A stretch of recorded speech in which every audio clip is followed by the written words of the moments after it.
కొన్ని విలువైన సంగతులు విందాం. కరపత్రములో ముద్రించినట్టుగా ప్రకటన గ్రంథం మొదటి అధ్యాయం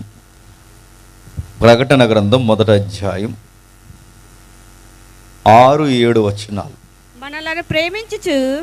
మనలను ప్రేమించుచు తన రక్తము వలన మన పాపముల నుండి మనలను విడిపించిన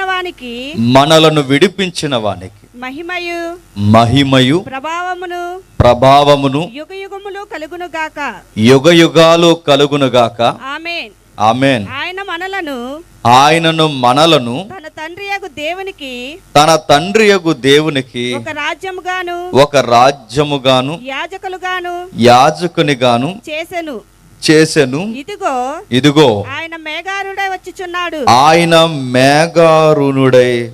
వచ్చుచున్నాడు. ఆగుదాం. కరపత్రంలో కేంద్రీకృతం చేసిన వాక్యము రాకడ గూర్చి.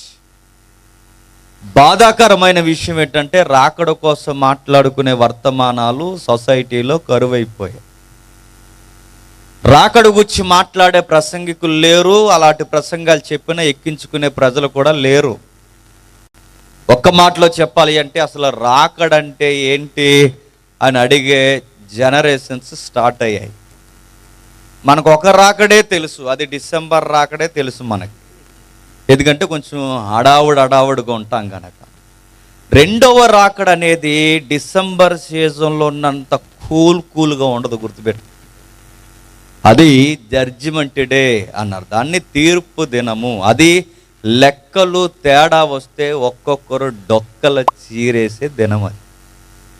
అది సంఘాన్ని, సమాజాన్ని, ప్రతి విశ్వాసిని, పెద్దలను, చిన్నలను, సేవకులను అందరినీ ఎవరెవరు ఏం చేశారో వారి వారి క్రియల చొప్పున లెక్కలు జమ చేసే గడియలు. వాటిని గూర్చిన ఆ జాగ్రత్త మనకు అవసరం. వాటిని గూర్చిన భయభక్తులు మనకు అవసరం. ఫ్యాన్ పెట్టుకున్నాం. ఈ జాగ్రత్త మనం ఎప్పుడైతే గమనించమో సమాజంలో జీవిస్తున్న మనం పరలేదులైన ఒక యామరపాటు మనకు వచ్చినప్పుడు యేసు ప్రభు వారి యొక్క రెండవ రాకడలో సంఘం నుంచే తీర్పు ప్రారంభం అవుతుందట. తీర్పు దేవుని అంటే ప్రారంభమైతే దేవుని ఇల్లు అంటే సంఘము. సంఘము ఎదుటే తీర్పు ప్రారంభమైతే సంఘానికే రక్షణ లేకపోతే ఇక సమాజం ఏమైపోతుంది చెప్ప. అందుకే రాకడను గూర్చిన స్పృహ మనకు తెలియాలి. దానిని గూర్చిన అవగాహన మనకు తెలియాలి. ఈ మధ్యకాలంలో రాకడ వర్తమానాలు కానీ సిలువ వర్తమానాలు కానీ లేవు. ఇప్పుడు అన్నీ నడిచే వర్తమానాలు ఏంటంటే మీరు దేవునికి ఇది ఇవ్వండి, దేవుడు మీకు అది ఇస్తాడు అంట. మీరు దేవుని దగ్గరికి ఎలా తండి, దేవుడు మీకు అలా వాకిళ్ళు ఇప్పిస్తాడు. ఇంకెంచేపు పట్టుకెళ్ళిపోయే గొడవే. దేవుడు వస్తాడన్న ఇంకిత జ్ఞానం లేదు. నేను అడుగుతున్నాను, వీటిని గూర్చిన జ్ఞానం ఎందుకు రావట్లేదంటే చదివే వాళ్ళు తక్కువైపోయారు, బోధించే వాళ్ళు కూడా తక్కువైపోయారు. మరి ఏమైనా వాక్యాలు చదువుతున్నారండి అంటే ఏం చదవరు వాక్యాలు. 31st ఒక కార్డు తీసుకుంటారు. కార్డు ఏం కార్డు? అది వాగ్దానం కార్డు. తీసుకోవడం తప్ప రైట్ పక్కన పెట్టండి, కానీ అది ఒక్కటే ఏడాది కనుక్కుంటే మాత్రం తప్పు. చిలకట జ్యోతిష్యం కొరకు కార్డులు తీస్తుందట. చర్చికి 31st వస్తాయట ఈ చిలకలన్నీ. ఏం తీయడానికి? కార్డు తీయడానికి. నచ్చిన కార్డు అన్నీ చిలకలు ఏరుకుంటాయి అట. నేను అడుగుతున్నాను, కార్డు ఒక్కటే నీ లైఫ్కి సరిపోద్దా చెప్పు? క్యాలెండర్ల మీద వాక్యాలు చదువుతున్నారు, కార్డుల మీద వాక్యాలు చదువుతున్నారు. ఇదే వాక్యం అంటే అనుకుంటున్నాం. మరి 66 పుస్తకాలు దేవుడు ఎందుకు ఇచ్చాడు? ఇంత పెద్ద బైబిల్ దేవుడు ఎందుకు ఇచ్చినట్లు? కార్డు ఇస్తే సరిపోదుగా? ఏడాదికి ఒక కార్డు ఇస్తే సరిపోదుగా? ఆ కార్డే పట్టుకుంటున్నారు, ఆ కార్డుతోనే నడుస్తున్నారు. నేను అడుగుతున్నాను, ఇలాగే ఆడవారి కార్డులు, మగవారి కార్డులు సంఘంలో నాయకుడు తీసాడట. ఈ లోపల కంగారోళ్ళు ఉంటారు కానీ సంఘంలో ఈ కార్డులు కలిపేశారు. ఈ కార్డులు కంగారులో కలిపేస్తే ఆలక రావాల్సిన కార్డులు ఈలకి రావాల్సిన కార్డులు ఆలకి వెళ్ళిపోయినాయి. అందులో ఒక కార్డు మగపిల్లగాడికి వచ్చింది, ఆడవాళ్ళ కార్డు. ఆ కార్డులో ఏమో తెలుసా, నువ్వు గర్భవతి అవుతావు ఈ ఏడాది అనొచ్చు. అవుతాడాడు? సత్తాడు. అవుతుందా? నేను అడుగుతున్నాను, లక్కీ కూపన్స్ తీసినట్టు తీయకండి వాక్యాన్ని చదవాలి, వాక్యాన్ని ధ్యానించాలి. నేనేం చెబుతున్నానో మీరు చూడాలి. మీరు జాగ్రత్తగా వింటున్నారో లేదో చూస్తూ నేను చెప్పాలి. నా నోటికి తోసిందల్లా చెప్పడానికి వీల్లేదు, వాక్యంలో రాయబడిందే చెప్పాలి. అందుకే మీరు ఒక టైటిల్ వేసుకున్నారు వాక్యాన్ని, ఇదిగో ఆయన త్వరగా వస్తున్నాడు. ఆయన త్వరగా వస్తున్నాడు అనడానికి గుర్తులేంటి? ఆయన వస్తున్నాడన్న జాగ్రత్త ఎవరు పసిగట్టినా పసిగట్టకపోయినా సంఘము పసిగట్టాలి. ఎవరికి తెలిసినా తెలియకపోయినా సంఘానికి తెలియాలి. ఎందుకంటే ఆయన వచ్చిన వెంటనే మేఘాల మీద తీసుకెళ్లేది ఎవరిని? సంఘాన్ని. సిద్ధపడిన సంఘాన్ని ఆయన తీసుకెళ్తాడు. ప్రభువా నువ్వు వస్తున్నావనడానికి గుర్తులున్నాయంటే చాలా గుర్తులు ఇచ్చాడు. ఆ గుర్తులను సంఘము ఎప్పుడైతే చూడగలుగుతాదో ఆ రాకడికి సిద్ధపడినప్పుడు తనలో ఉన్న లోపాలని సంఘము సరి చేసుకోగలదు. వెళదామేక చూద్దాం. మత్తయి సువార్త 24వ అధ్యాయం, మత్తయి సువార్త 24వ అధ్యాయం, మత్తయి సువార్త 24వ అధ్యాయం 32వ వచనం చూడండి. అంజూరపు చెట్టును చూసి ఒక ఉపమానము నేర్చుకొనుడి. అంజూరపు కొమ్మ లేతదై చిగురించినప్పుడు వసంతకాలం ఇంకా సమీపమునే ఉన్నదని మీకు తెలియను. ఆ ప్రకారమే మీరీ సంగతులు జరుగుట చూసినప్పుడు ఆయన సమీపమునే ద్వారము దగ్గరే ఉన్నాడని తెలుసుకొనుడి. ఇవన్నీ జరగ వరకు ఈ తరము గతింపదని నిశ్చయముగా మీతో చెప్పుచున్నాను.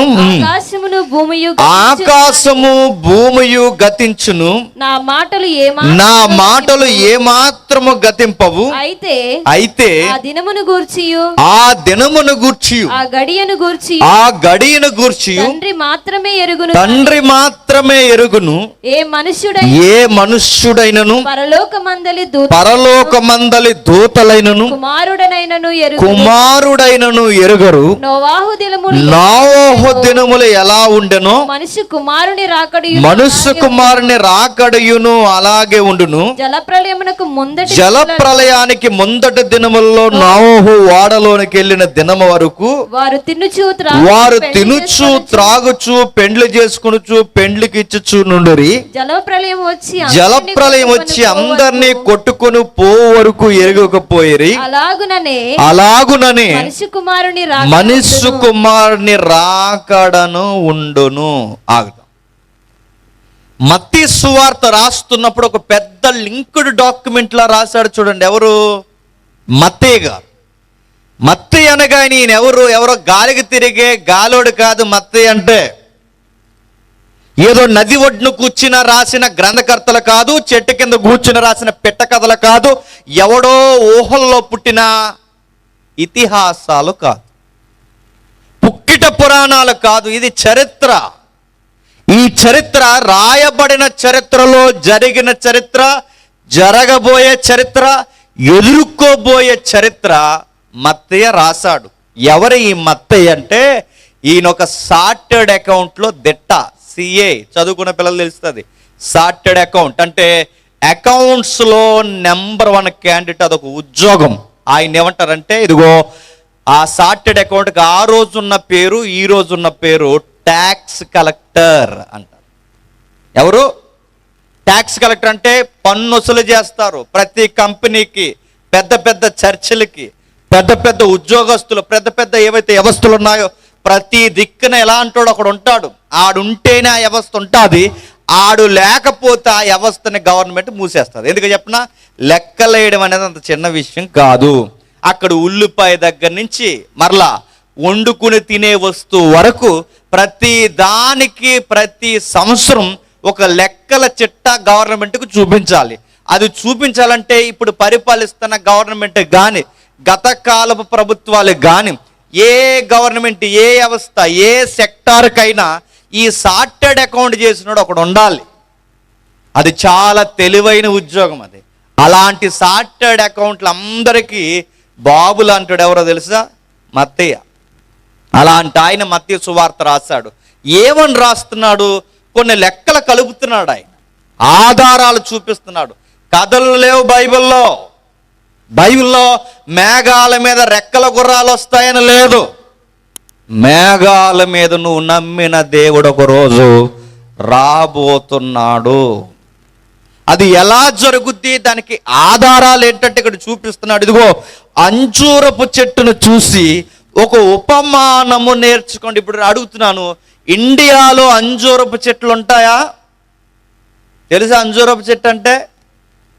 అదేది పిచ్చి మొక్క అనుకుంటున్నారా?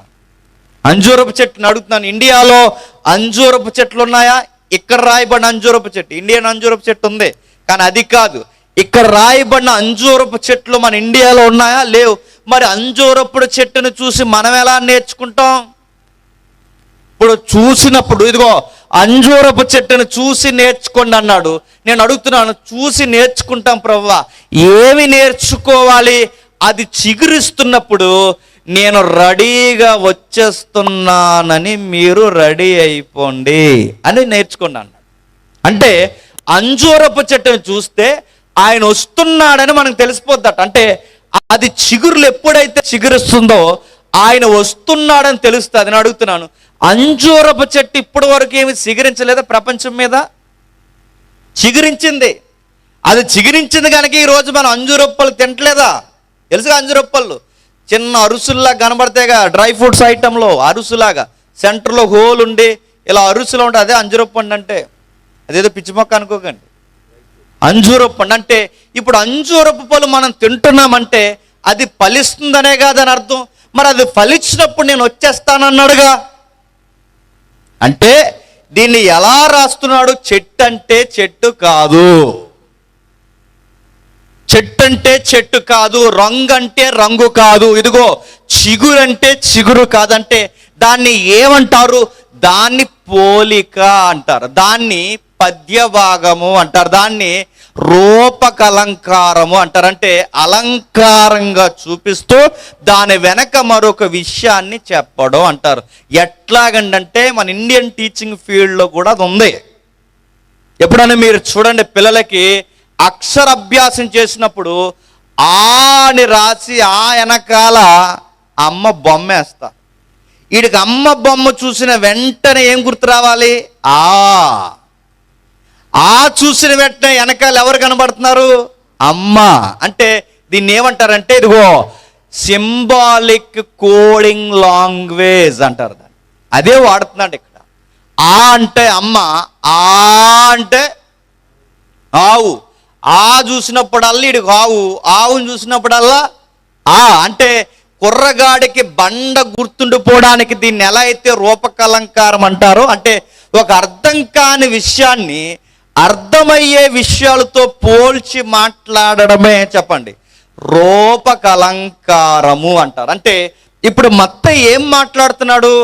రాకడను గూర్చి కొన్ని రూపాలు మనకు చూపిస్తూ, అంటే మనకు అర్థమయ్యే కొన్ని గుర్తులు చూపిస్తూ, ఆ రోజు అర్థం కాని ప్రపంచం లయమైపోయి ఒక పెద్ద విషయాన్ని అర్థమవుతున్న కళ్ళ ముందు విషయాలతో పోల్చి మాట్లాడుతున్నాడు. ఇంత అర్థవంతంగా రాకడ గూర్చి రాయబడింది. ఆ మాటలు మీకు అర్థమవుతున్నాయి? అంటే ఇప్పుడు ఇది పోలికైతే అంజూరపు చెట్టు అంటే అంజూరపు చెట్టు కాదా? కాదు. మీరు బాప్టిజం ఇచ్చి యోహాను కూడా ఆయన ప్రసంగాలు చేస్తున్నప్పుడు ఒక మాట పదే అని కూడా ఆయన లైఫ్ అంతా ఒకటే ప్రసంగం.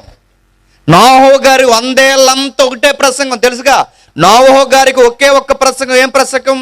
జలప్రలయం రాబోతుంది, మారు మనసు పొందండి. అది ఒకటే ప్రసంగం అయింది. బాప్టిజం ఇచ్చి యోహాను ఒక్కటే మెసేజ్. ఆ మెసేజ్ ఏంటి చెప్పనా? దేవుని రాజ్యము సమీపించుచున్నది, మారు మనసు పొందండి. ఒకటే మెసేజ్ ఆయనకి. అంటే ఇప్పుడు ఆయన మెసేజ్లో కొన్ని ఎగ్జాంపుల్స్ వాడేవాడు. మెసేజ్ ఒకటే, కంటెంట్ ఒకటే, ఉదాహరణలు మార్చేవాడు. ఆ ఉదాహరణలో ఒక ఉదాహరణ ఏంటంటే, ఇదిగో 3 ఏండ్ల నుండి ప్రభు కూడా ఉటంకించాడు. 3 ఏండ్ల నుండి ఈ చెట్టును చూస్తున్నాను, ఇది ఫలించట్లేదు, దీని వలన నేల ఏల వ్యర్థమైపోవాలి. అంజూరపు చెట్టును చూసి ఒక ఉపమానం నేర్చుకున్నది.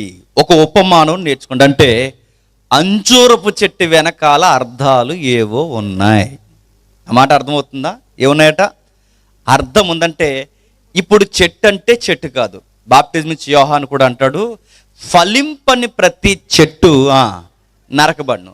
ప్రభు అన్నాడు, 3 ఏండ్ల నుండి చెట్టును చూస్తున్నాను, దీని వలన నేల ఏల వ్యర్థమైపోవాలంటే అక్కడ చెట్టు అంటే చెట్ట, వ్యక్తి అంటే వ్యక్తిని దేంతో పోలుస్తున్నారు? చెట్టుతో.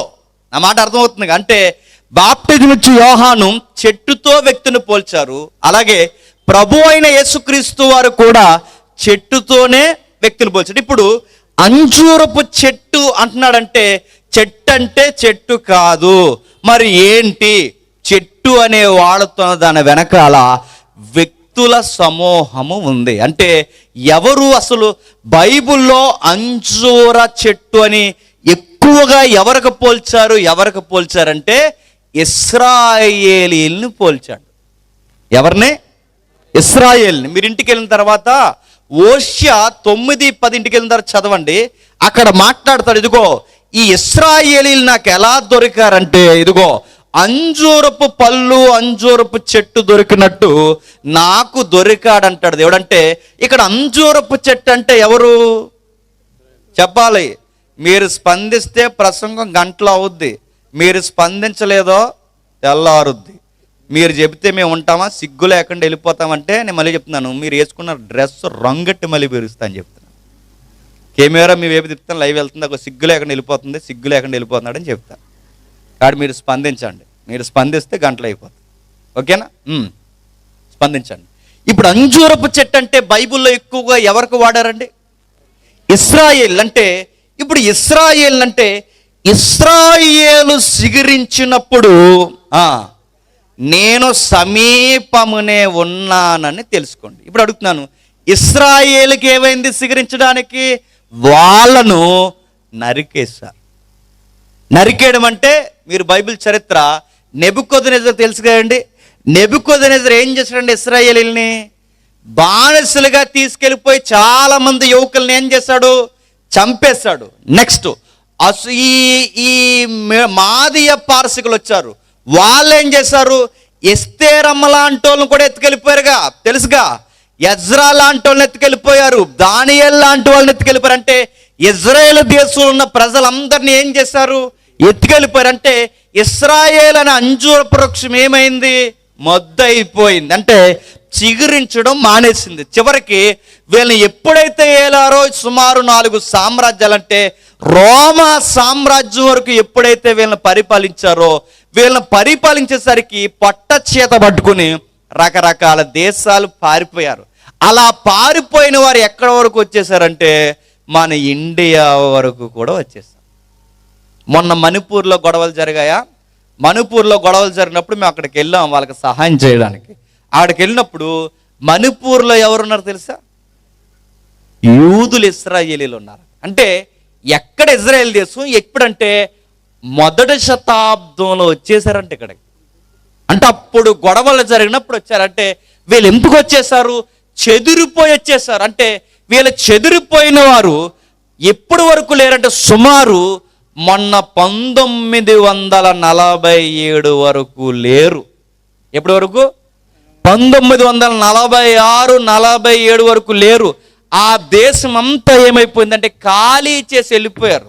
ఎప్పుడైతే ఆ దేశం ఖాళీ చేసి వెళ్ళిపోయారో, ఖాళీగా ఉన్న ఇల్లుని ఖాళీగా వండిస్తారా పక్కింటోళ్ళు? మీరు ఒక 2 సంవత్సరాలు కనబడకుండా వెళ్ళిపోండి. మీ ఇల్లు గొల్ల అవ్వకపోతే ఒట్టు. మామూలుగా మసులుతుంటేనే దళ్ళు లోపలికి కట్టేస్తున్నారు. మామూలుగా మనం నిత్యం బతుకుతుంటేనే గోడలు జరిపేస్తున్నారు. అలాంటిది మనమే కొన్ని సంవత్సరాలు కడబడకపోతే ఇల్లు వండేస్తారా? ఆక్యుపై చేస్తారా? ఖచ్చితంగా దాన్ని ఆక్రమిస్తారు. కరోనా టైంలో మేము ఒక కేసు కట్టాం. కరోనా టైంలో ఆయన పూజారండి, మంచి ఆయన పూజారు, ఆయన పెద్ద ఆయన చనిపోయాడు కరోనా టైంలో. ఆ పెద్ద ఆయనకి కరోనా వస్తే తర్వాత వాళ్ళ కొడుకు ఎక్కడో పనిచేస్తున్నాడు హైదరాబాద్లో. వీళ్ళు ఎవరో లేని టైంలో ఈ పెద్ద ఆయన చనిపోతే ఈ కొడుకు ఎప్పుడు ఇక్కడికి రాడు. ఇక్కడ రాలేనప్పుడు ఆ పెద్ద ఆయన ఎలాగ చనిపోయాడు కనుక ఎవడూ లేని టైంలో ఒకడ ఖాళీగా ఉంటుందని చూసి ఆ ఇంటి మీద కన్నేసి వీళ్ళకి తెలియకుండానే ఆడ కుళాయి బిల్లులు కరెంటు బిల్లు కట్టడం స్టార్ట్ చేశారు. చూసారా, ఆడు కట్టి కొన్ని సంవత్సరాలకి ఈ కొడుకు తిరిగి వచ్చాడు. వాళ్ళ నాన్న చనిపోయిన తర్వాత ఈ తిరిగి వచ్చిన తర్వాత ఇదేంటి, మా ఇంట్లో కరెంటు బిల్లు ఎవరు కడుతున్నారు, మా ఇంట్లో కుళాయి బిల్లు ఎవరు కడుతున్నారని చూసుకునేసరికి ఆల్రెడీ ఒకడు ఉన్నాడు, ఈ ఇల్లు నాదన్నాడు. ఎప్పటి నుంచి నీదంటే ఎప్పటి నుంచో నాదన్నాడు. తర్వాత ఆడు ఎలా దొరికాడంటే కొక్కుర్తి దేశాలు వేసిన వాళ్ళు కొక్కుర్తిగానే దొరికేస్తారు. ఈ తర్వాత ఎలా దొరుకుతాడంటే జగన్ అని రేషన్ ఇస్తున్నాడుగా, ఈ రేషన్ తీసుకోవాలంటే ఇక్కడ ఎవరు కదా మరి వీడికి, ఈ రేషన్ తీసుకుని అసలు అడ్రస్ ఒకటి ఉంటుందిగా, ఆ అసలు అడ్రస్లో ఆడు రేషన్ ఇచ్చినప్పుడు ఫోటో తీస్తున్నారుగా, ఆ ఫోటోలు అక్కడ ఆక్యుపై తీసినప్పుడు వీడికి ఇంకో స్టార్టింగ్ ఫోటో ఒకటి ఉంటుంది. మీరు ఫోటోలు కూడా తీయట్లేదా, ఇక్కడ ఫోటోలు తీయకపోతే ఇక్కడ చాలా గొప్పగా ఉద్యోగం చేస్తున్నారని అర్థం. ఇంకా తీయాలి ఫోటోలు. ఆ ఫోటో తీసినప్పుడు అక్కడ ఒక ఫోటో ఉంటుంది, అక్కడ ఫోటో తీస్తారు. అక్కడ ఆ ఫోటో తీసినప్పుడు ఆ ఫోటోకి ఆడు పెట్టిన సంతకానికి ఆ కార్డుకి దొరికాడు. అరే నీ అడ్రస్ ఎక్కడైతే మరి అక్కడ ఎందుకు రేషన్ తీసుకుంటున్నారు అని 2 మక్కిల మీద తంతే అప్పుడు దొరికాడు. అంటే ఖాళీగా ఉన్న ఇల్లులే ఉండేవారు. అలాంటి దేశమే భూమి అంతా ఖాళీగా ఉంటే దొరికింది అవకాశం అని కొంతమంది అందులోకి దూరేశారు. ఆ దూరేసిన ఎవరంటే ఈ అబ్రహాము గారు రెండో ఆవిడని చేసుకుంటాడుగా, తెలుసుగా ఈ చరిత్ర అంతా. చేసుకోడు, చేస్తారు దగ్గరుండి శారమ్మ గారు. ఈ వ్యవహారం జరిగిన తర్వాత ఆవిడకు కుదురులేని పుడతాడు. ఎవరు, ఆ ఇస్మాయిల్. అతగాడికి ఒక 12 మంది పుడతారు. ఆ తర్వాత మళ్ళీ ఇంకొక 12 మంది దిగుతారు. ఈ దిగిన తర్వాత 24 మంది అవుతారు. ఈ ఇశ్రాయేల్ దేశాలకు పక్కనే ఉంటారు. అంటే ఎంత కాదన్నా అన్నదమ్ములు అవుతారు. ఎందుకంటే శారమ్మకు పుట్టినోళ్ళు ఆగరకు పుట్టినోళ్ళు అన్నదమ్ములే కదండి, ఎంత తండ్రి ఒకడే. ఈ పుట్టినోళ్ళు ఏం చేశారంటే లేని టైంలో ఆ భూభాగాన్ని ఆక్రమించేశారు. వీళ్ళు ఆక్రమించేశాక సుమారు మొన్న 1946-47 వరకు వీళ్ళ దేశంలో ఇశ్రాయేలు లేరు అధికారికంగా, ఏదో ఒక శాఖ ఉండేవారు అంతే. వీళ్ళకి మెలకు వచ్చింది, వచ్చే మనం ఎక్కడెక్కడికో పోయి మన పొరుగు దేశాల్లో బానిసలకు ఉండడం ఏంటి, మన దేవుడు సైన్యములకు అధిపతి యెహోవా మన అబ్రహాముకి వాగ్దానం ఇచ్చిన దేశానికి మళ్ళీ మనం వెళ్ళాలని చెప్పి మళ్ళీ తిరిగి వాళ్ళు అక్కడికి వచ్చారు. ఎక్కడికి, ఇజ్రాయెల్ దేశానికి. అలా వచ్చి సొంతంగా ఒక జెండాను నియమించి సొంతంగా ఒక దేశంగా ప్రకటించుకుని 1946-47 మధ్యలో ఇజ్రాయేల్ దేశం అని ఒక దేశం మళ్ళీ తెర మీదకి వచ్చింది. అంటే వాడిపోయి మొద్దులా తయారు చేయబడిన ఇశ్రాయేలు మళ్ళీ ఏమైంది, చిగురించింది. అంటే ఇదొక గుర్తు. నా మాట అర్థమవుతుందా? అంటే వీళ్ళు చిగురించడం స్టార్ట్ అయ్యారంటే మొన్నే వీళ్ళు చిగురించడం స్టార్ట్ అయ్యారు. ఇవి ఎప్పుడైతే సంఘము గమనిస్తాదో ఇశ్రాయేలు మళ్ళీ ఏమైంది, దేశమైంది. ఇశ్రాయేల్ ఫామ్ అయినప్పుడు ఇదిగో నేను సమీపమునే ఉన్నానని గుర్తించాను. ఇదొక గుర్తు. సరే, ఇశ్రాయేలులకు కూడా కొన్ని గుర్తులు ఉన్నాయి. అంటే వాళ్ళు యేసుని నమ్మరు కానీ మెస్సయ్యని నమ్ముతారు. వాళ్ళకి మెస్సయ్య వస్తాడని నమ్ముతారు. అంటే ఇప్పుడు మీకేం గుర్తుందయ్యా అని వాళ్ళు అడిగితే వాళ్ళకు కొన్ని గుర్తులు ఉన్నాయి. మనం నమ్మాల్సిన అవసరం లేదు, వాళ్ళ గుర్తులు ఉన్నాయి.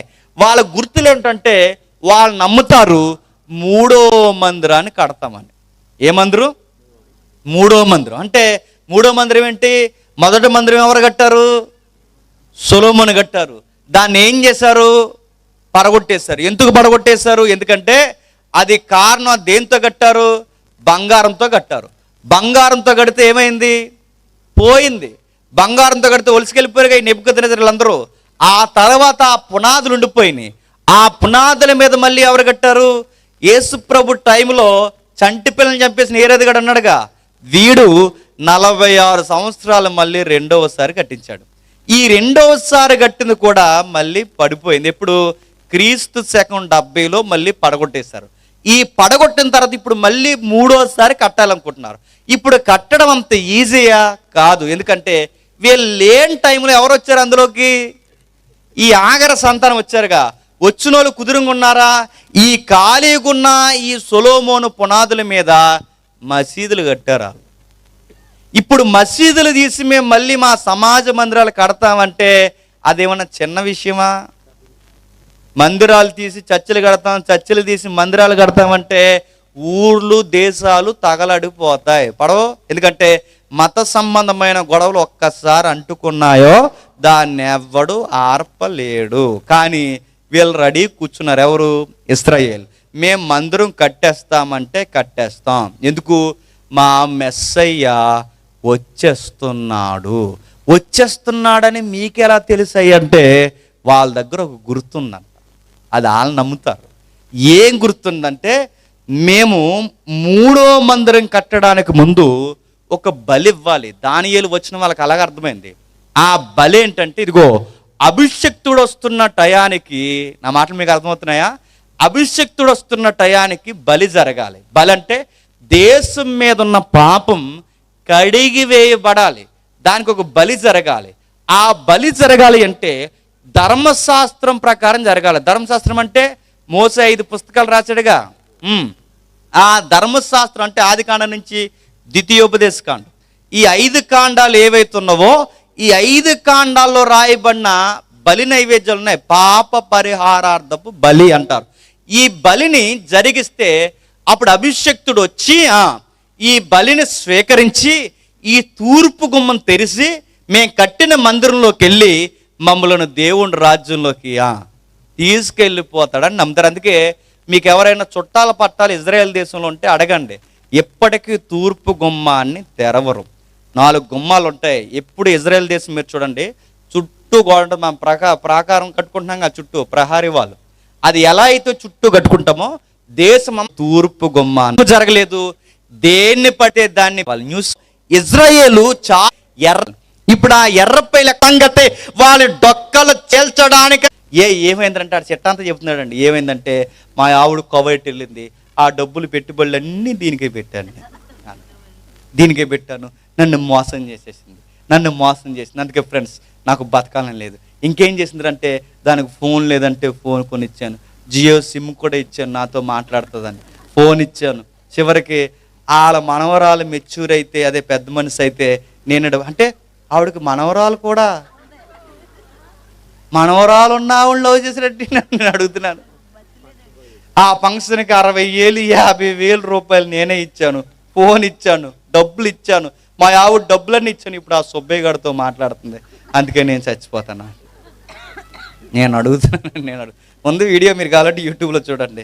నేను అడుగుతున్నాను, ఇంతకు చచ్చిపోతే ఇంత ఈజీగా చచ్చిపోతారంటే అక్రమ సంబంధాలు కంటే మనవాళ్ళని ఎత్తుకునే వయసులో కూడా వీళ్ళకి ఏం కావాల్సినవి అంటే సిగ్గులేని మొఖాలకి పెళ్ళిళ్ళు లవ్వులు కావాల్సి వచ్చినాయి.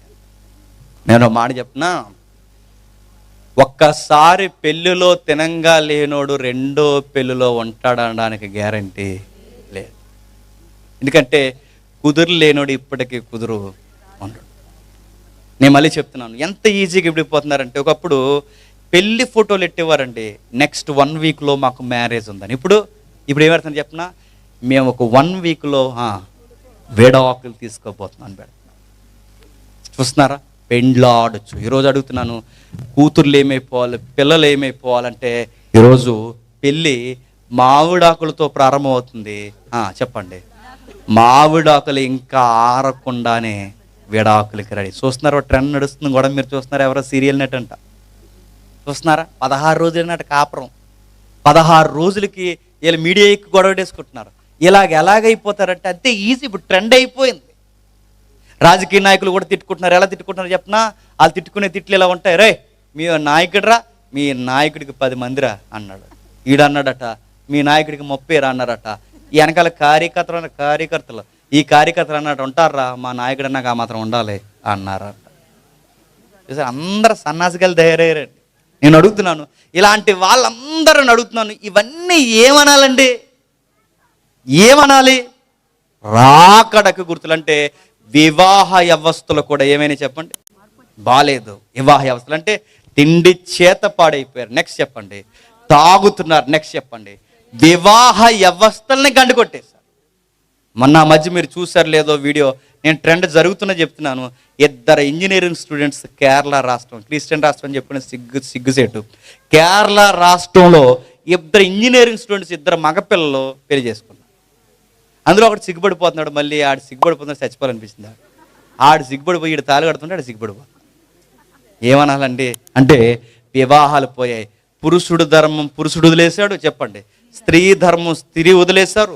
చివరికి ఎలా తయారంటే పెండ్లాడుచునుంటారు. ఇవన్నీ జరుగుతున్నప్పుడు ఏమొచ్చిందంట? జలప్రళయం వచ్చేసింది. ఆ మాట అర్థమవుతుందా? జలప్రళయం అంటే తాగుబోతులు ఎక్కువైపోయినప్పుడు, తిండిపోతులు ఎక్కువైపోయినప్పుడు, తిరుగుబోతులు ఎక్కువైపోయినప్పుడు జలప్రళయం వచ్చేసింది. సేమ్ ఇప్పుడు మళ్ళీ ఏమి ఎక్కువైపోయారు? తాగుబోతులు, తిండిబోతులు, తిరుగుబోతులు వీళ్ళు ఎక్కువైపోయారు. ఇప్పుడు జలప్రళయం రాదు, చెప్పండి. ఇదిగో మేఘాల మీద ప్రభు త్వరగా రాబోతున్నాడు. ఆయన రాకడతో వీళ్ళందరినీ, చెప్పండి, శిక్ష విధించబోతున్నాడు. నీకు బతుకునిచ్చింది తాగి దొల్లుతావని కాదు, నీకు బతుకునిచ్చింది తిని తిని తిని చస్తావని కాదు, నీకు బతుకునిచ్చింది ఊరి మీద అక్రమ సంబంధాలు పెట్టుకుని తిరుగుతావని కాదు, నీ సంసారంలో ఉన్న నీవు పొరుగోడు సంసారంలో అడుగులు వేస్తావని కాదు. చివరికి సంఘంలోనూ బయట ఒక విలువలు లేని జంతువులా జీవిస్తావని కాదు.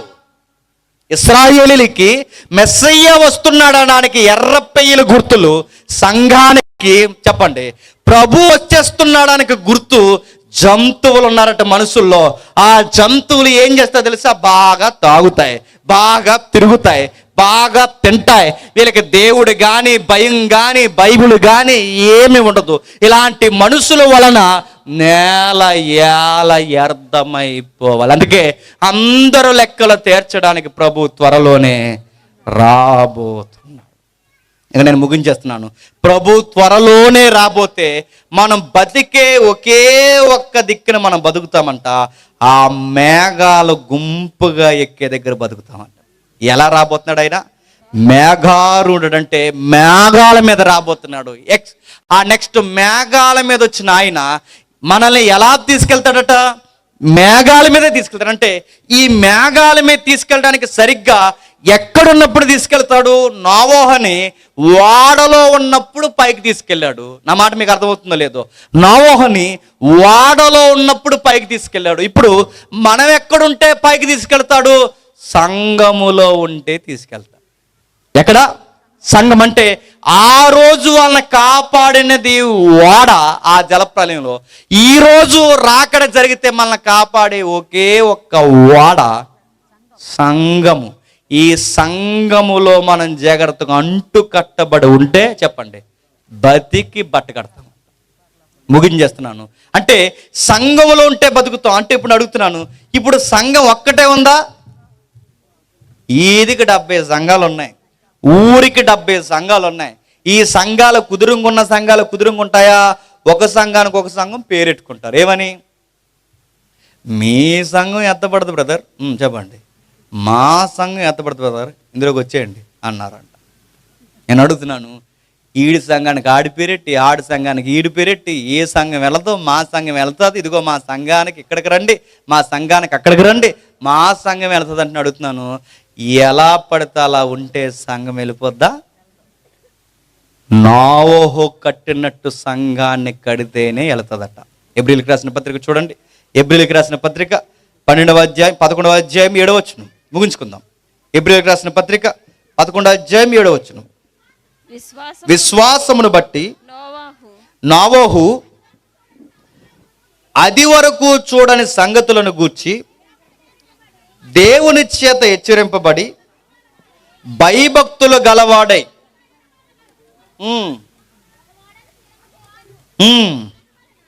ఏంటట?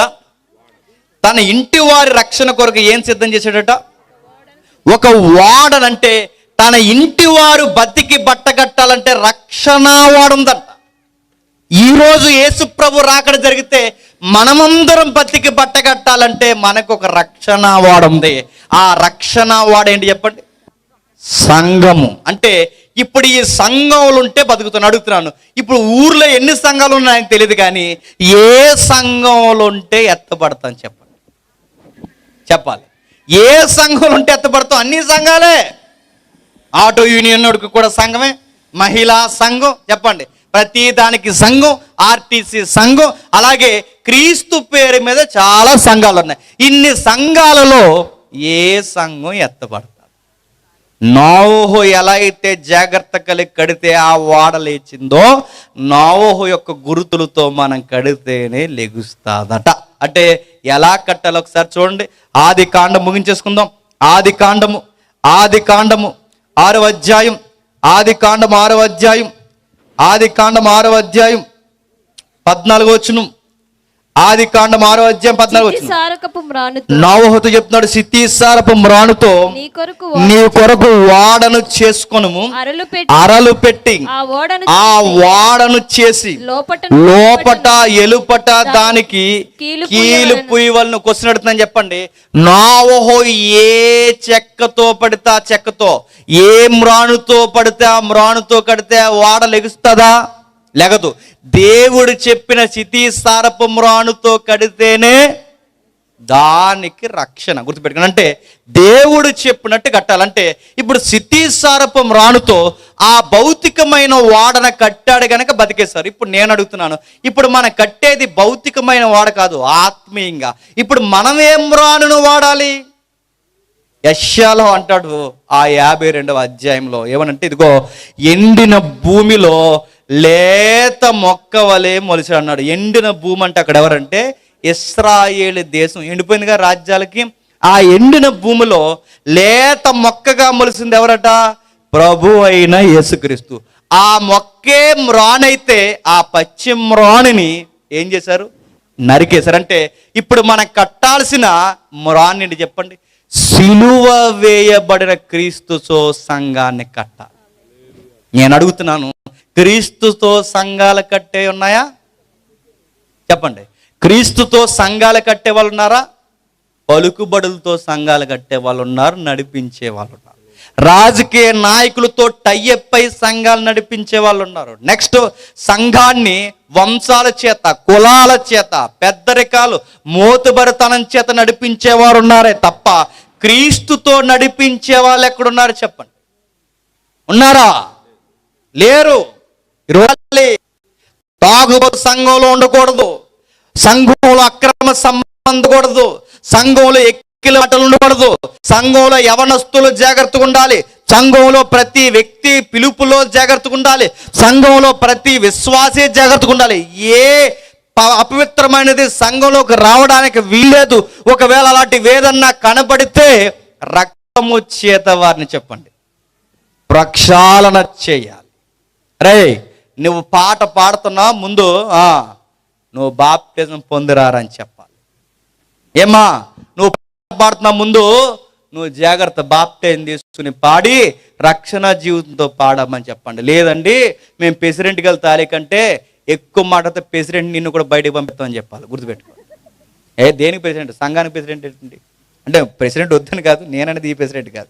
నీ మోతుబర్ రికమెండేషను ఇక్కడ పనికిరాదు. మా మనవడండి, మా మనవరాలంటే నీకు వాళ్ళకి డొక్కలు వాయించేస్తాడు ఎవరు చెప్పండి? ఎందుకంటే నీరు లోపలికి వస్తే వాడ లెగదన్నది ఎంతో వాస్తవమో, పాపము కొనసాగిస్తున్న వారు సంఘంలో కంటిన్యూ అయితే ఆ సంఘము కూడా ఎత్తబడత. గుర్తుపెట్టు, జాగ్రత్త కలిగి ఉండాలి. ఇదిగో వీడు జాగ్రత్త లేడు, పక్కన ఉండని చెప్పండి. ఈమె జాగ్రత్త లేదు, అమ్మా నీ సభ్యత్వం లేదు. ఇక్కడ చక్కగా ఉంటారు. సంఘ పెద్ద ఈవిడ బయటికి వెళ్ళి కుళాయి దగ్గర గొడవలాడేస్తుంటారు. ఈవిడ ఈయన సంఘ పెద్ద పంచాయతీలోకి వెళ్ళి గొడవలాడేస్తుంటారు. ఈవిడ పేరు శారమ్మ, పచ్చి బుద్ధులు మాట్లాడుతుంటుంది. ఈయన పేరు అబ్రహాము, బ్యాంది తాగి పడిపోతుంటాడు. వీళ్ళు మనకు పెద్దలు అడుగుతున్నాను, ఇలా ఉంటే సంఘం వెళ్తుందా? మూలుగిపోద్ది. మళ్ళీ చెప్తున్నాను, సంఘం ఎలా ఎత్తబడుతుంది అంటే ఇదిగో సితీసారపు మ్రానుతంటే సిలువ వేయబడిన క్రీస్తుతో కట్టాలి. నెక్స్ట్, బయట ఉన్న నీళ్ళు లోపలికి రాకుండా కీలు పూసారు. ఈరోజు క్రీస్తు రక్తము చేత ప్రతి ఒక్కరిని పరిశుద్ధముగా మార్చాలి. అప్పుడు మన ఇంటి వారి రక్షణ కొరకు చెప్పండి వాడ. మళ్ళీ మాట నేను చెప్తాను, ఇక ముగించేస్తాను. నోవహు అట ఒకే ప్రసంగం ఎన్నిసార్లు చెప్పాడట?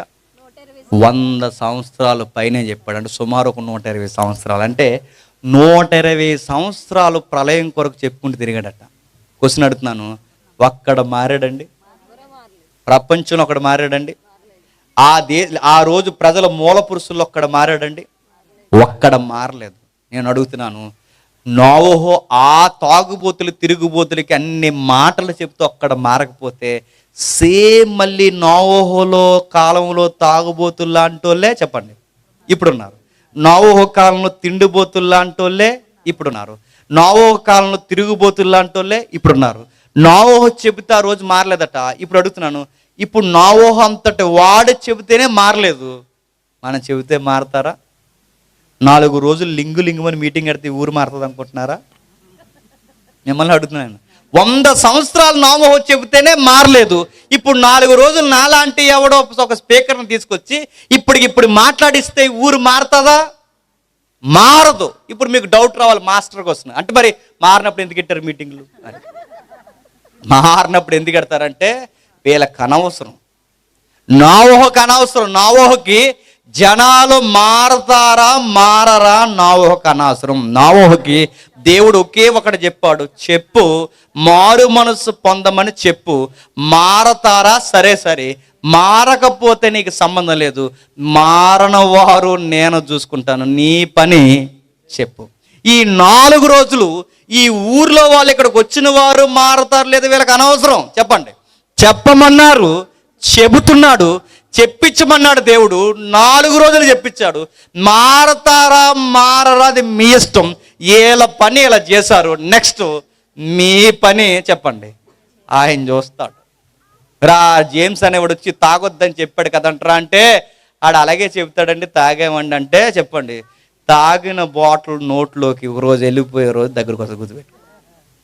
మరి ఆ జేమ్స్ గారు చెప్పాడంట కదరా, సంసారం జాగ్రత్తగా ఉండాలి, పొరుగుల సంసారంలో అడుగులు పెట్టకూడదని చెప్పాడంట కదరా అంటే సంసారం పర్లేదు అనుకున్నాను ప్రభు అంటే సీరెత్తాడు. ఆ రోజు గుర్తుపెట్టుకో, చూస్తాడు. ఇదిగో మనుష్య కుమారుడు ప్రకటన గ్రంథంలో త్వరగా రాబోతున్నాడు, త్వరగా వచ్చేస్తున్నాడు అని గుర్తులేంటి ప్రభు అంటే చెప్పాడు. జలప్రలయం వస్తున్నాడని గుర్తులు ఈ 3 రకాల జాబితాలు మనుషులు కనబడ్డారు. ప్రభు వచ్చేస్తున్నాడని గుర్తులు ఇప్పుడు చెప్పండి. ఈ 3 రకాల వ్యక్తులు పెరిగిపోయారు. తాగుబోతులు ఎక్కువైపోయారు ఊర్లో, తిండిబోతులు ఎక్కువైపోయారు ఊర్లో, అక్రమ సంబంధాల తిరుగుబోతులు ఎక్కువైపోయారు ఊర్లో, చివరికి సంఘంలో కూడా కలుషితమైన మనుషులు ఎక్కువైపోయారు. ఇంత కలుషితం కనబడుతుందంటే ఏం జరగబోతుందంటే ప్రభు వచ్చేస్తుంది. మారు మనసు పొందాలి, ప్రభు వస్తున్నాడు, మారు మనసు పొందాలి. ఇదిగో ఆయన సమీపమునే ఉన్నాడు, వస్తున్నాడు. ఇంకా గుర్తులేండి చెప్తున్నా, ఆకాశంలో మార్పులు కనబడతాయి, ఆయన వచ్చేస్తున్నాడు. మీరు చూస్తున్నారా? వర్షాకాలం వర్షాలు పడుతున్నాయండి, చలికాలంలో పడుతున్నాయండి వర్షాలు, మార్పులు. ఎండాకాలంలో ఎండలు ఉంటున్నాయండి, వర్షాకాలంలో ఎండలు ఎక్కువైపోతుంది. మీరు చూస్తున్నారా? కాలం మారిపోతుంది, ఖగోళం మారిపోతుంది. మొన్న మధ్య చచ్చిపోలేండి ఆయన. ఆ చనిపోయే ముందు ఆయన అన్నాడు, భక్తులారా బయటికి రండి, నేను చందమామలో కనబడతాను అన్నాడు. భక్తులందరూ వచ్చేసారు ఆ టైంలో, 2009-10 టైంలో భక్తులందరూ బయటకు వచ్చారు. గురువు గారు చంద్రుల్లో కనబడతారని అందరూ బయటకు వచ్చి చూశారు. గురువు గారు కనబడలేదు, ఎందుకంటే ఆ రోజు మేఘాలు వచ్చేసినాయి. వచ్చారు, చూసిన వెంటనే తెల్లవారిసరికి మళ్ళీ గురువు గారు చెప్పారు, కనబడదాం అనుకున్నాను, మేఘాలు అడ్డొచ్చేసాయి. నేను అడుగుతున్నాను, నీకు చంద్రుడి మీద కనబడేంత పవర్ ఉన్నప్పుడు మేఘాలు పక్కకి వెళ్ళండి అంటే వెళ్ళవా? అన్ని సోదిగాలి. నేను అడుగుతున్నాను, వాడు ఏదో గాలి మాట చెప్పాడు. ఈ గాలి భక్తులు అందరూ వచ్చి చంద్రుడిని సీరియస్గా చూసి అలా చూశారు. తర్వాత మరొక భక్తులు వచ్చారు, మా దేవుడు కూడా కనబడుతున్నాడు అన్నారు. మీ దేవుడు ఎవరంటే పవన్ కళ్యాణ్. నిజంగానే ఆ రోజు మీరు చూసారా? మా దేవుడు కూడా కనబడుతున్నారు అన్నారు. నడుతున్నాను, పవన్ కళ్యాణ్ భక్తులకి పవన్ కళ్యాణ్ కనబడుతున్నాడు. నెక్స్ట్ ఆ గురువు గారి భక్తులకి ఆ గురువు గారు కనబడుతున్నారు అన్నారు. ఆ భక్తులందరూ బయటకు వచ్చి కనబడుతున్నారంటే కనబడకపోయినా కనబడుతున్నాడు అన్నారు. ఎందుకంటే నాకు కనబడలేదంటే నన్ను అవిశ్వాసం అంటారని కనబడుతున్నాడు అన్నారు. పెళ్ళిలో కూడా అడుగుతారు చూస్తారు, అరుంధతి కనబడుతుందంటే కనబడకపోయినా కనబడుతుంది, ఎందుకంటే పంపించారు, లేకపోతే అలా చాలా ప్రోగ్రాంలు ఉన్నాయి అక్కడ, కనబడుతుంది అంటారు. అలాగే ఈ భక్తులందరూ కనబడుతుంది అన్నారు. నడుతున్నాను, వాళ్ళు ఈ గాలి మాటలకి ఇన్ని కనబడుతున్నాయి అంటే ప్రభు నిజంగా చెప్పాడు, ఖగోళంలో తేడా వస్తుంది. ఎందుకు చెప్తున్నా, సూర్యుడు తన క్రమాన్ని మారుస్తాడు, చంద్రుడు ఎరుపెక్కుతాడు, నక్షత్రాల కదలికలు మారుతాయి. ఇవన్నీ సైన్స్ చెప్తుంది. ఖగోళం కుసించిపోవడానికి సిద్ధముగా ఉంది. మన పేపర్లో చూసారు లేదో, మరొక 17 సంవత్సరాలలో ఈ ఖగోళానికి పెద్ద విపత్తు రెడీగా, 17 సంవత్సరాలు పెద్ద వయసేం కాదు, 17 సంవత్సరాల్లో ఒక పెద్ద విపత్తు రెడీగా ఉందంట. నేను అడుగుతున్నాను, ఇన్ని మార్పులు మనకు కనబడుతున్నాయంటే, మత్తయి చెప్పింది, ప్రభువు చెప్పింది కళ్ళ ముందు కనబడితే ఇక ఆలస్యం చేయకూడదు. దేనికో చెప్పనా? మారు మనసు పొందు. ఇదిగో ప్రభు సమీపంనే రాబోతున్నాడు. రక్షణ లేని వారు రక్షణలోకి రావాలి, బాప్టిజం లేని వారు బాప్టిజాలు పొందాలి. ఆయన సమీపంలో వస్తున్నాడు. నువ్వు ఇలా తిని తిరిగితే, నువ్వు ఇలా తాగు తిరిగితే, నువ్వు ఇలా సంసారాలు పాడు చేసుకుంటూ తిరిగితే, ఆయన సడన్గా గర్భిణీ స్త్రీకి ప్రసవ వేదన వచ్చినట్టు వస్తుంది ఒకేసారి, అకస్మాత్తుగా. అది ఈ రోజే జరగచ్చు, రేపే జరగచ్చు, ఈ సభ అయిపోయిన వెంటనే జరగచ్చు. అది ఎలా జరుగుద్దంటే, 2 స్త్రీల కింద చెప్తాడు, ఒకరు తిరుగులు విసురుతున్నారు, ఒకరు తీస్తున్నారు, ఒకరు ఎత్తబడ్డారు, ఒకరు ఉండిపోయారు. అంటే ఎవరి పనిలో వాళ్ళు ఉన్నప్పుడు ఆయన సడన్గా వచ్చేస్తారు. అది ఎప్పుడు జరుగుతుందో తెలియదు. ఇదిగో వరుడు త్వరగా రాబోతున్నాడు. సంగమా సిద్ధపడు. దేవుడు మిమ్మల్ని దీవించునుగా.